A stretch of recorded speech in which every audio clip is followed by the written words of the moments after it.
Oh my god, MTM, MTM, oh my god, MTM, cool catches. I love Oh my god, Angled it's Wave. it's pretty MTM. colors like orange and green.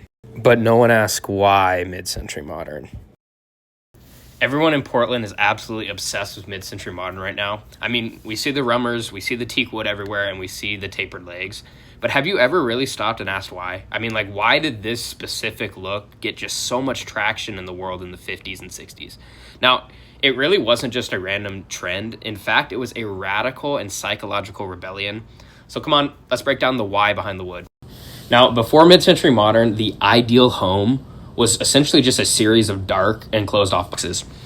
Think thick fabrics, dust-collecting lace, and ornate furniture that required consistent maintenance. However, after World War II, the atomic generation wanted to breathe again. They wanted a clean break. They stripped away the fake decoration and introduced the idea that form follows function. If it was wood, they wanted to see the grain. If it was leather, they wanted to physically feel that texture. They swapped the clutter for the open spaces. And right here in Portland, we did it a little differently. While California down south was experimenting with space-age plastics and bright fiberglass, our local architectural titans like John Yeon and Pietro Bellucci pioneered Northwest modernism. They believed a chair or cabinet should look like it literally grew out of a Douglas fir forest. They used local cedar, walnut, and oak to bring the outdoors inside. And that's why Portland mid-century modern feels so much warmer and sturdier than the stuff you'll find down south. For the last year, I've been selling the bones of these historic Portland homes as a realtor, but I quickly realized that the true soul of these houses, they weren't just within the four walls, they were actually in the pieces that people chose to put inside the homes.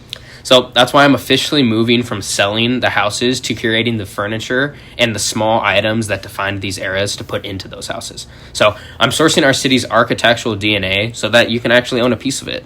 I've started Buzzard, and I hope that you'll stick around to watch it grow. Now, the main reason people are returning to this look in 2026 is because, quite frankly, they're just completely exhausted by Temu and Alibaba's fast furniture. Now, back in the day, Portland was a massive, massive hub for the studio craft movement.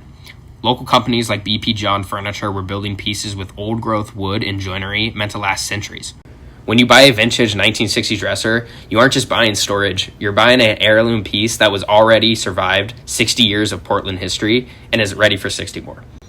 I'll be working on my very first curated catalog drop that will be happening within the next few weeks right here on my feed, filled with Northwest modern art, furniture, and unique smalls that I'll be shipping nationwide. I will also be opening up my garage for a private local pop-up shop hours in the future. So make sure you follow along so you never miss out on a drop nor miss out on shop hours. Thank you so much, and I hope you enjoyed this video.